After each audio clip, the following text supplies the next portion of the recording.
My family didn't just finish dinner without me, they erased me from the table like I'd never belonged there. I walked into my parents' 32nd anniversary expecting a seat, maybe a smile, maybe the bare minimum of being their son. Instead, I found empty plates, cold coffee cups, and 14 familiar faces looking at me like I was late to a job they never paid me for. My mother didn't ask why I wasn't there. She didn't even pretend to care. She just slid a $2,000 bill across the table and said, "Since you missed dinner, you can cover it." My sister laughed. "You're our ATM, remember?" Something in me snapped. I tore the bill into pieces, walked out into the Seattle rain, and for the first time in my life I didn't apologize. I thought the worst was over. But that night the bank called. And that was the moment I realized my family wasn't just using me, they were planning something much darker. My name is Caius Mercer, and before I share my story with you, I want to know you're here with me. Just say listening in the comments or tell me where you're watching from. I love seeing how far my story can reach. Sometimes even the smallest connection makes a story feel heard. Thank you. And now, here's my story. And if you'd like to follow the rest of my journey, every truth, every wound, every step forward, feel free to subscribe. It means more than you know. I left HarborLink Freight that evening with my head still pounding from the chaos I'd spent the last 4 hours trying to contain. A container meant for Tacoma had somehow ended up headed toward Anchorage, and fixing the mistake ate every minute I had left before my parents' anniversary dinner. By the time I got into my car, the sky over Seattle had already opened up. Rain streaked across my windshield in long diagonal lines, blurring the lights as I drove toward the Redwood Grill on the waterfront. My mother had reminded me twice that morning that dinner was at 6. I kept telling myself that being late wasn't my fault, that I couldn't control a logistics emergency, but the guilt still sat heavy in my chest the entire drive. When I walked into the restaurant, shaking rain from my jacket, the scene hit me like a punch. The long table where my family sat was littered with empty dessert plates and half-finished coffees. 14 relatives, no food left, not even a bread basket. They'd finished the entire dinner without me. My father looked up, raising his brows as if I were an unexpected guest. My mother simply crossed her arms and said almost casually, "We moved it up to 5. I thought you knew." Her tone made it sound like the oversight was mine. Before I could respond, Lennox let out a laugh. "Wow, Caius, right on time, just like an ATM." The entire table shifted with a mix of amusement and discomfort. Then my mother slid a folded receipt across the table. The total read a little over $2,000. She said, "Since you missed dinner, it makes sense for you to cover it." And in that moment, I felt something inside me still. The way they all looked at me, expectant, entitled, almost rehearsed, made me realize they weren't surprised at all. They were waiting, just like always. For years, I'd stepped into this role without thinking. The dependable son, the quiet provider, the one who paid without arguing. But that night, standing there in my soaked clothes while dessert crumbs lay scattered across their plates, something snapped loose. I picked up the bill, tore it clean down the middle, then into smaller pieces, and let the scraps fall onto the white tablecloth. Not a word left my mouth. I turned and walked straight out into the rain. The cold soaked through my shirt, but for the first time I felt no urge to turn back, no instinct to apologize. As I reached the parking lot, I heard voices behind me, hushed but sharp. "He's getting more ungrateful every year. Someone needs to remind him where he stands." That was the moment the truth settled in my bones. This wasn't just about dinner. Something deeper had been brewing in my family for a long time, and I had just stepped across the first fault line without realizing how far it ran beneath my feet. When I got back to my Capitol Hill apartment, I fell onto the couch, still shivering from the rain and the humiliation. I kept replaying the scene at the restaurant, the empty plates, Lennox's grin. My mother's effortless expectation that I would shoulder the cost of a meal I hadn't even tasted. It took a long minute before I could pull myself up and walk to the filing cabinet where I kept a folder I'd labeled Mercer Support. I had started the file 3 years earlier, telling myself it was for organization. Receipts, transfers, bank statements, every time I'd helped my parents with their mortgage, every time I'd covered Lennox's rent, every unexpected repair or emergency they said they couldn't manage. At first, the folder was a way to keep track. Later, I realized it was the only evidence that I wasn't imagining things. I emptied the entire folder onto my desk. Paper after paper filled the surface until the wood disappeared beneath the mess.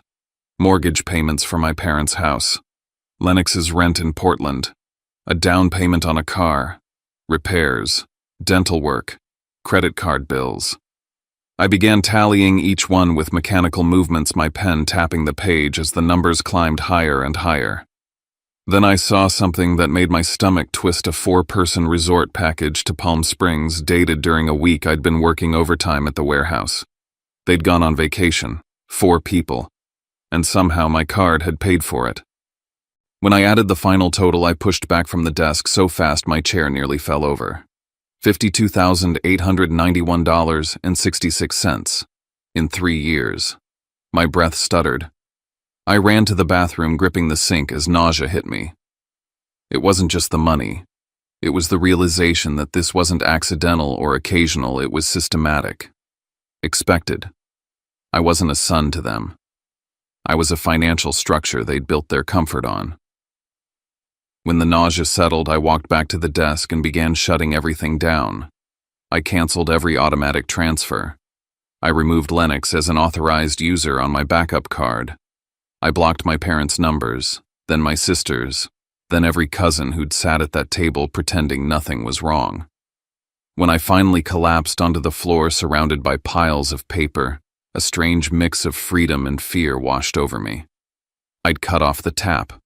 But what would they do when they realized it? The answer came the next morning. I woke to 15 notifications from Facebook and a string of messages forwarded from friends. My relatives were posting publicly about me, claiming I was having a mental breakdown, that stress had made me unstable, that the family was worried and trying to get me help. They painted my silence as sickness, my boundaries as proof of collapse, and my refusal to pay for dinner as the act of a man who had lost control. They were rewriting the story before I even got a chance to tell mine, and I understood with a clarity that chilled me deeper than the rain the night before that dinner was only the beginning of a much larger truth I had yet to uncover. 3 days after the dinner, when silence from my family had settled into something heavy and sour in the air, someone knocked on my door. I expected a delivery, or maybe a neighbor. But when I opened it, there was Darian Wolfe standing in the hallway, holding a paper bag that smelled like garlic and tomato, and a worn paperback about toxic family systems under his arm. We hadn't seen each other in months, but he stepped inside like he knew exactly why he was there. He didn't try to comfort me. He didn't offer empty sympathy. He just looked at me and asked, "What happened to you, man?" I didn't know where to start, so I told him everything from the moment I walked into the Redwood Grill to the second I tore the bill in half. He listened without interrupting his expression, shifting from concern to something sharper, almost analytical, when I mentioned how calmly my mother had handed me a $2,000 bill. When I told him about Lennox calling me an ATM, he leaned back in his chair, studying me the way he examined case files. When I finished, he put the book on the table and said, "You're not outside your family, Caius. You're inside a system they built around your wallet." The words hit me with a clarity that felt like cold water. For the first time, I saw the pattern not as isolated incidents, but as an ecosystem, one that I'd been feeding without question. Darian asked if he could go through the documents in the folder on my desk. I handed him the Mercer support file, and he sifted through the receipts and statements with practiced precision. After a few minutes, he paused at a charge from a tech store in Portland. "You said you were in Seattle on this day, right?" I nodded. He slid the paper toward me. "Then your card was used without you. This is more than entitlement. This is access." The fear came slow rising from the center of my chest. I had thought dinner was the breaking point, but the more Darian spoke, the more it felt like I had only brushed the surface of something deeper. He suggested that I stop communicating with my family, at least for now, and observe. People who rely on someone financially always react when the supply changes, he said. Sometimes they tighten their grip. Sometimes they do worse. He told me to open new accounts, ones they didn't know existed. He helped me set up alerts and walked me through basic steps of isolating my finances from theirs. By the time he left, the sky outside had turned a muted shade of blue, and I felt like I had stepped into a different version of my life, one where I had to defend myself instead of defend them. That night, as I tried to unwind, my phone buzzed with a message from an unknown number. All it said was, "Don't make this bigger than it is." Every family has things like this. The words had no name attached, but they had a familiarity to them, something I recognized in the tone. It wasn't a warning. It was surveillance. And it told me exactly what Darian had suspected. Someone in my family was watching me more closely than I ever realized. I sat there in the dim light of my apartment, staring at the message, and the truth settled in my spine. The bill at the restaurant hadn't been the beginning. It had been the first crack in a structure that had been built around me for years, a structure that was only now starting to show its shape. Whatever I thought I knew about my family, I understood then that the real story was only beginning. A week later, while I was in Portland handling a warehouse inspection, my phone rang with a number I didn't recognize. I answered automatically, expecting a client. Instead, a woman from U.S. Bank asked if she was speaking to Caius Mercer. Her tone was polite, but formal in that unsettling fraud department way. She informed me that a Black Reserve credit card had been opened under my name 2 months earlier, and that the current balance was a little over $21,000. For a moment, I couldn't speak. My mind stalled the way it does when you hear something you know is going to change everything. I told her I had never applied for such a card, and she pulled up the details. The card had been mailed to my parents' address in Bellevue. I asked for the email linked to the account. She read it slowly, Lennox.Mercer94. I felt the floor of my stomach give out. I hung up and called Darian immediately. He didn't sound surprised. He only said, "If this is real, Caius, it's a federal offense. And it means your sister didn't just use your money, she used your identity." When I got home later that night, there was a white envelope resting at my doorstep. No return address, no markings. Inside was a single slip of paper that read, "Don't ruin the family over this." The handwriting was slanted, almost rushed. I looked at the door cameras and realized I hadn't checked them since the restaurant. When I opened the app, I saw that the system had been reset 2 days earlier. Someone had accessed it without my permission. My heart thudded in my chest as I remembered the message from the unknown number. This wasn't coincidence. Someone was close. Too close. The next day, I started noticing things I hadn't paid attention to before. A gray sedan parked across the street that seemed to always be there when I left for work. My neighbor mentioning someone knocking on my door while I was away. A figure lingering in the hallway outside my building on a night I came home late. Paranoia seeped into my thoughts, but it didn't feel irrational. It felt logical. If they had opened a credit card in my name, what else had they done? 2 evenings later, my phone buzzed with a message from my mother. She wrote, "Someone in the family is really worried about you. We're trying to check on you." Attached was a photo of Lennox standing directly outside my apartment door, smiling like it was a casual visit. She hadn't called. She hadn't knocked. She'd just come and stood there. I stared at the picture for a long time, a tightness spreading through my hands and chest. It was the same feeling you get when you realize someone has crossed a line without even acknowledging the boundary. They weren't just using me. They were tracking me. They were managing me the way someone handles a resource they're afraid of losing. I set the phone down and walked to the window, the city lights flickering off the glass. I had always believed my family's dysfunction was rooted in carelessness, maybe selfishness. But standing there with the evidence laid out in front of me, from the fraudulent card to the reset camera to Lennox's unannounced appearance, I understood that it was more than that. This was control. This was intrusion. This was a kind of possession masquerading as concern. And for the first time, I realized I was no longer dealing with a family that took me for granted. I was dealing with people who had crossed legal lines, ethical lines, and personal lines without hesitation. I was dealing with something I could no longer ignore. And the part that unsettled me most was knowing this was only the beginning of what they were willing to do. I drove to Bellevue with a tightness in my chest that didn't ease even as I turned into my parents' cul-de-sac. Everything looked painfully normal. My father was bent over the open hood of his car, pretending to tinker with something he had no intention of fixing. My mother stood in the yard clipping roses as if this were any ordinary afternoon, and Lennox lay on a hammock scrolling through her phone like she hadn't opened a credit card in my name. The sight of all three of them performing calmness made something in me settle, not peace, but certainty. They were hiding something, and they were pretending so hard it made the truth glow around the edges. I walked past my father without acknowledging his half-hearted greeting and placed the credit card application and bank statements on the patio table. "Explain," I said. My mother's smile faltered for a split second before she tried to brush it off. She called it an administrative mistake. My father chimed in saying banks get things wrong all the time. Their refusal to meet my eyes made my skin crawl. Then Lennox muttered under her breath, "I didn't even finish last month's quota." She froze the second she realized what she said, and the way my father shot her a warning look confirmed everything I needed to know.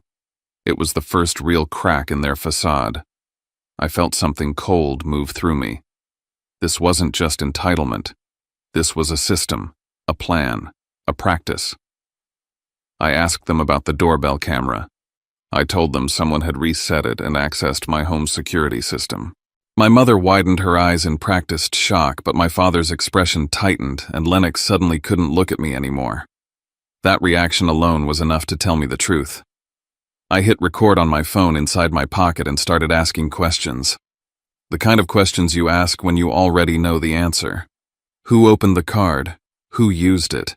Who was in front of my door last week? Their voices layered over one another, denials, excuses, deflections, until my father slammed his hand on the table and said, "If you hadn't stormed out of the dinner, none of this would have been necessary." That was the moment everything aligned. They weren't just reacting. They were retaliating. They believed my refusal to pay their bill justified opening a $21,000 credit card in my name. I didn't argue. I didn't raise my voice. I gathered the papers, turned around, and walked toward the car. As I passed the dining room window, I saw my mother gripping Lennox's wrist, the two of them arguing in frantic whispers. I'd never seen fear in their eyes before, real fear, and that told me something else was coming. Something they weren't prepared to hide anymore. Back in Seattle, the weight of the confrontation settled over me like fog. I reopened the email from U.S. Bank requesting identity verification and asked for the complete application file. When the scanned documents came through, I saw my forged signature good enough to look familiar, sloppy enough to expose the lie. The next thing I noticed was the IP address used to submit the application. It matched one of the last IP logs from my smart home system. Someone had used my parents' Wi-Fi network to open the account. My pulse throbbed at my temples. I forwarded everything to Darian, and he told me to stop meeting them alone. "You're dealing with people who think they're entitled to your life," he said. "Stop acting like they're just impulsive." I followed his instructions, backing up every file I had onto multiple drives, and started writing down things I'd noticed for months, but brushed aside the random declines on my card. The missing Amazon packages, the unfamiliar logins I once blamed on bad memory. Then I found a transaction for a flight to Las Vegas purchased the month before. The ticket was for Grant Mercer, my father, paid for by the same fraudulent Black Reserve card. The airline verified everything. When I hung up, I stared at the wall, realizing that my father had been traveling on a card he knew wasn't his. The more I pieced together, the more the picture sharpened. The card wasn't an isolated act. My accounts had been used in scattered, subtle ways for months, maybe years. My mother knew my email passwords because she once asked to help me sort bills. Lennox had used my accounts for shopping travel, whatever she wanted, and I had been too busy, too trusting, too conditioned to question it. When I returned home that night, the door to my apartment was slightly open. Nothing was missing, but drawers had been disturbed. Someone had searched my files. Someone had crossed the threshold. I stood in the doorway, the air thinned, and in that moment, I knew what I was up against. I knew my family had moved from manipulation to intrusion, from entitlement to criminal intent, and I knew I had to stop them before they decided I was easier to silence than to steal from. The next morning I drove to Tacoma to meet Darian in his office, carrying everything I had gathered. He laid out the documents across his desk, bank statements, login histories, the forged application screenshots from my camera system and examined them with the intensity of someone preparing a court argument. He looked up and told me plainly, "This is identity theft. You can file right now and they'd all be implicated." His voice held no judgment, only concern. Then he warned me that once I made it official, my family might respond in ways I wasn't prepared for. People who depend on someone financially often fight hardest when they feel exposed. I left his office still processing the gravity of it all when I noticed a small piece of paper tucked under my windshield wiper. It read, "Don't drag the family into a mess. You won't win." No signature, but the handwriting curled in the same uneven way Lennox's always had. The threat wasn't subtle. It was personal. And it told me they weren't just scared, they were mobilizing. In the days that followed, I became hyper-aware of my surroundings. At the grocery store, my aunt turned down another aisle the moment she saw me. A cousin I'd known since childhood barely nodded. The silence was coordinated. It felt like they'd all been instructed not to tell me anything, not to slip, not to break ranks. I turned inward and focused on fortifying every piece of my life they might still have access to. I combed through months of bank activity and found more unauthorized purchases, clothing, electronics, recurring charges I'd never signed up for. I realized Lennox had been using my old secondary card often enough to treat it like her own. She had bought jewelry subscription boxes and several transactions labeled personal care that I had never seen. One charge from a tech store in South Lake Union caught my attention. I drove there hoping the manager might remember something. He did. He recalled Lennox walking in and buying a MacBook and an iPad with my card. She said her brother gave her permission, he told me. She even showed me a picture of you. My stomach twisted. She had gone through my photos. She had used my face as collateral for her lies. When I got home, my phone rang again, unknown number. A man's voice, deep and unfamiliar, said, "Your family is looking for a lawyer. You should stop before this gets worse." I tried to ask who he was, but the line went dead. The message wasn't information. It was intimidation. I drove to Bellevue again. Not to confront them, but to see if they would even acknowledge what they'd done. When I walked into the house, I heard my mother in the kitchen on the phone. She didn't notice me at first, and I heard her say, "He'll come around. He always does. He'll pay eventually." The confidence in her voice was more disturbing than the words. My father appeared with a stack of papers in his hand, bank statements, credit documents, all spread out as if they'd been reviewing them together. The moment he saw me, he tried to hide the stack behind his back, but it was too late. I had already seen my name, the fraudulent card, and their notes scribbled on the margins. They had discussed the card long before I confronted them. They hadn't been confused. They hadn't been careless. They had done it intentionally, methodically, and as a collective. I walked out of the house without saying a word. Their performances, their denials, their threats had all been pieces of something bigger. And standing on that porch with the door closing behind me, I finally understood it clearly. They were not afraid of losing me. They were afraid of losing access to me. I walked into my parents' living room with my phone already recording my pulse steady in a way it hadn't been for weeks. This time I didn't circle around the issue. I didn't play polite. I looked at the three of them, my mother on the couch, my father standing near the fireplace, Lennox leaning against the kitchen doorway, and said plainly, "I know the credit card was opened illegally, and I know who did it." The shift was immediate. My mother clutched her chest as if I had slapped her. She said I was twisting the truth, said my accusations were hurting her more than I could imagine. My father's voice rose instantly, calling me ungrateful, telling me I was choosing outsiders over my own blood. Their reactions felt rehearsed, like a script they had used on each other for years. Lennox stepped forward with a smirk that barely masked her nerves. She said I didn't understand family responsibility, that I wasn't strong enough to carry what they carried. The confidence in her voice only made her slip more obvious. Without a word, I laid the printed records on the coffee table, every transaction tied to the stolen card, the Las Vegas flight, the purchase of the MacBook and iPad. Lennox's face drained of color. My father immediately turned to my mother, demanding to know why she hadn't stopped it. My mother snapped back, insisting Lennox only did what she believed I allowed. Neither of them looked at me directly anymore. I pointed at the stack. "Explain why the card was opened 2 days after your anniversary dinner." Silence flooded the room. Then my father broke. "Because you humiliated us at the restaurant," he shouted. The words hung in the air like smoke, undeniable. It was the first honest sentence any of them had spoken. I lifted my phone. "Every word you say is being recorded," I said. My father's face turned gray. My mother stumbled to her feet, panic rising in her eyes. Lennox lurched toward me as if she could rip the phone from my hands, but I stepped back and sent the file to Darian in one click.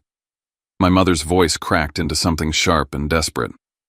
"If you walk out now, you'll have no family left." For the first time in 30 years, I didn't swallow the threat. I didn't shrink. I looked at her and said, "I haven't had a family for a long time." As I opened the front door, I saw a black sedan parked on the curb. A man I recognized from distant reunions, the cousin who studied law, sat inside with a briefcase on his lap. They had called legal backup before I even arrived. The realization settled like coldness in my spine. This wasn't a misunderstanding. They were preparing for battle, and I walked to my car knowing the next step wouldn't be emotional, it would be legal, and it would be final. I spent that night sitting in the dark of my apartment, the city outside buzzing while my phone glowed on the table. I kept replaying the confrontation, the admission, the fear in their eyes. It didn't feel like a family conflict anymore, it felt like a siege. I sent everything to Darian, the recording, the documents, the photos. He responded within minutes, telling me the evidence was more than enough to open a full case of identity theft. He told me not to go back to Bellevue under any circumstances. Then he drafted a formal demand letter giving my parents and Lennox 72 hours to repay the balance and acknowledge the fraudulent activity before we filed the report. The next morning I sent the letter myself. I ended it simply. "If you do not comply within 72 hours, I will file the complaint." Less than 24 hours later, my mother showed up at HarborLink Freight. She walked into the lobby crying loudly enough to draw stares from the entire floor. She accused me of destroying the family, begged for sympathy from people who didn't even know her. I had to guide her outside, where she immediately dropped the theatrics. Her tears disappeared the moment the door closed behind us. She looked at me with a coldness I didn't recognize and said, "I needed to withdraw everything because there are bigger things going on in this family than you understand." I handed her a printed copy of the demand letter. "You have 2 days left," I said. Her face went pale before she turned and hurried to her car without another word. That night, my phone didn't stop ringing. Aunts, uncles, cousins, all saying nearly identical sentences as if they were reading from a script. "Family shouldn't fight over money. You're overreacting. You're hurting your mother." It was coordinated, manipulated, a pressure campaign disguised as concern. Then my father texted. Just 9 words. "You're not strong enough to take this further." It wasn't a warning. It was a belief. His belief that I was still the son who apologized, paid, and complied. He was wrong. The second day, I discovered that someone had requested a password reset for my primary bank account. It was the 3rd attempted breach in a month. I activated every layer of security the bank offered, then asked Darian to send a notice directly to the family's attorney stating that any further interference would be added to the complaint. By the 3rd night, with 5 hours left on the clock, I received an email from an unknown address. The subject line was empty. Inside was a single attachment, a complete spreadsheet of every transaction made on the fraudulent black reserve card, every charge, every location, every timestamp. I opened it and felt my breath catch. The file had been sent from Lennox's cloud account. She had accidentally forwarded it to me instead of to my mother. It was the final piece. Proof she wasn't just involved, she had orchestrated everything. From that moment, the path forward was no longer blurred. It was clean, sharp, and irreversible. 72 hours passed, and I walked into Darian's office ready to file the report. But before he even opened his laptop, my phone buzzed with a bank notification. $21,300 had been transferred into my account from my father. No apology, no admission, just a message. End it here. I rejected the temptation to respond. I used the money to pay off the fraudulent balance and had U.S. Bank close the account. Then I wrote my family one final email. All evidence is stored in multiple secure locations. If any of you ever use my name, my credit, or my identity again, I will file the complaint immediately. This is the last time we speak. The moment I pressed send, my phone lit up with dozens of calls and messages from relatives accusing me of betrayal. I blocked every number. Weeks passed. Lennox picked up 2 part-time jobs. My mother spread rumors about me abandoning them during a difficult chapter. My father pretended he had always planned to repay the debt. I didn't care anymore. I opened new accounts, started planning for a home in North Portland, applied for the senior operations director position. I went to dinners with friends who acted more like family than the people who raised me. One morning, a wedding invitation appeared at my door with a handwritten note that read, "Hope you've grown up by now." I put it into a drawer and forgot about it. That evening, my mother sent me an email with just one word in the subject line: family. I didn't open it. I didn't hesitate. I deleted it and emptied the trash folder. Standing by my apartment window overlooking the lights of Seattle, I finally exhaled, not with relief, but with clarity. I had walked away from blood ties, but I hadn't lost anything worth keeping. Some families are built from love, others are built from control, and some are meant to be left behind so you can finally breathe. I chose the path forward, and for the first time in my life, the path was mine alone. When everything finally settled after the emails were deleted, the accounts were closed, and the last thread binding me to the people who misused my trust had been cut, I found myself standing in a place I never expected: a quiet, unfamiliar freedom. It didn't come with celebration or triumph. It came softly, like the moment after a storm, when you realize the thunder has stopped and the world is suddenly strangely still. I kept thinking about that number 72 hours. What started as a deadline for my family slowly became a different kind of countdown. 72 hours to choose myself. 72 hours to break a cycle I didn't even know I'd been living in. 72 hours to step out of a life where my worth was measured in dollars, not humanity. And when I came out on the other side, nothing about them had changed. Everything about me had. There's something profound about realizing you don't have to keep bleeding just because someone else calls it love. Something liberating about setting down a burden you carried so long you mistook it for a part of your body. Something unbelievably peaceful about closing a door that was only ever half open for you anyway. I won't pretend it was easy. Walking away from family never is. There were moments when guilt gnawed at me, moments when old habits whispered that I should apologize, smooth things over, go back to my role. But every time those thoughts crept in, I reminded myself of the truth. Protection is not betrayal. Boundaries are not cruelty. And survival is not selfish. What I learned through all of this is simple. Sometimes the people who share your blood are the very people you must untangle yourself from to become whole. And sometimes healing begins the moment you stop convincing yourself that pain is normal. If you've ever been in a situation like mine, used, manipulated, guilt-tripped, or expected to give more than anyone ever gave you, I want you to know something: you're not wrong for wanting peace. You're not wrong for stepping away. And you're not wrong for choosing yourself, even if the world around you doesn't understand it yet.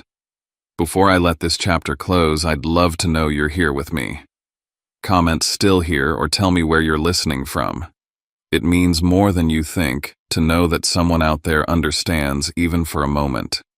And if my story resonates with you, if you've lived your own version of this, or if you're still finding your way out, feel free to subscribe. Not for numbers, not for algorithms, but because sometimes hearing another voice rise out of the same darkness reminds us that we're not alone in the fight to reclaim our lives. Thank you for listening. Thank you for staying. And wherever you are, whatever you're walking away from or walking toward, I hope you find your version of the freedom I finally found, the kind that doesn't require permission.